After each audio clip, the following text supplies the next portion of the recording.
ಮಾಡಿದ ಪ್ರವೃತ್ತಿ ಇವತ್ತು ಮಾಡಿದ್ವಿ.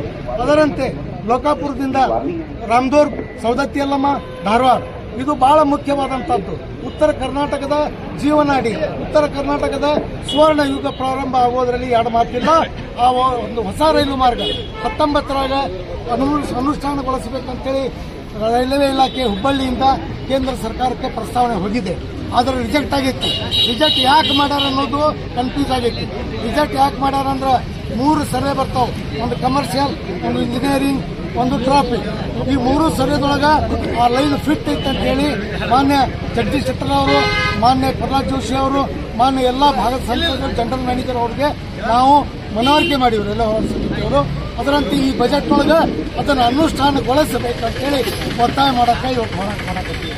ಅದರಂತೆ ಬಾಗಲಕೋಟೆ, ಬಿಜಾಪುರ ಜಿಲ್ಲೆ ಜನರಿಗೆ ಮೀಟರ್ ಗೇಜ್ ಇದ್ದಾಗ ನಮಗೆ ತಿರುಪತಿಗೆ ರೈಲು ಸಿಗ್ತಿತ್ತು, ಗುಂಡ್ಕಲ್ಗೆ ರೈಲು ಸಿಗ್ತಿತ್ತು, ಬೆಂಗಳೂರಿಗೆ, ಬಾಂಬೆಗೆ ನೇರವಾಗಿ ರೈಲು ಸಿಗ್ತಿತ್ತು. ಇದು ಬ್ರಾಡ್ಗೇಜ್ ಆಗಿ ಅಂದ್ರೆ ಮೀಟರ್ ಗೇಜ್ ಇದ್ದದನ್ನು ಬ್ರಾಡ್ಗೇಜ್ ಆಗಿ ಪರಿವರ್ತನೆ ಆದ ನಂತರ ಒಂದು ಸಮರ್ಪಕವಾಗಿ ರೈಲ್ವೆ ಸೌಲಭ್ಯ ಸಿಗ್ತಾ ಇಲ್ಲ. ಅದಕ್ಕೆ ಆ ನಿಟ್ಟಿನೊಳಗೆ ಕೇಂದ್ರ ಸರ್ಕಾರಕ್ಕೆ, ರೈಲ್ವೆ ಇಲಾಖೆಗೆ ನಮಗೆ ತಿರುಪತಿ ರೈಲು ಕೊಡ್ರಿ, ನಮಗೆ ಗುಂಟ್ಕಲ್ ಟ್ರೈನ್ ಕೊಡ್ರಿ, ನಮಗೆ ಬಾಂಬೆ ಮತ್ತು ಬೆಂಗಳೂರು ಸೂಪರ್ ಫಾಸ್ಟ್ ಎಕ್ಸ್ಪ್ರೆಸ್ ಈಗ ಅನೌನ್ಸ್ ಮಾಡಿರಿ, ಅದು ಬಾಗಲಕೋಟೆ ಮತ್ತು ಬಿಜಾಪುರ ಮಾರ್ಗದಲ್ಲಿ ಓಡಿಸಿರಿ ಅಂತೇಳಿ ನಾವು ಒತ್ತಾಯ ಮಾಡಿದ್ವಿ. ಇಲಾಖೆಯ ದಿಟ್ಟತನ, ಅವರು ಮಾಡಿದಂಥ ಜನಾದ್ರೋಹಿ ಕೆಲಸ, ಜನರ ಒಂದು ನ್ಯಾಯ ಸಮಿತಿ ಬೇಡಿಕೆಗೆ ತಡೆ ಒಡ್ತಾರಂದ್ರೆ ಅವ್ರಕ್ಕಿಂತ ಭ್ರಷ್ಟಾಚಾರಿಗಳು, ಅವರಂತ ದುಶ್ಯಾಸನಗಳು ನಾವು ಎಲ್ಲೂ ನೋಡಿಲ್ಲ.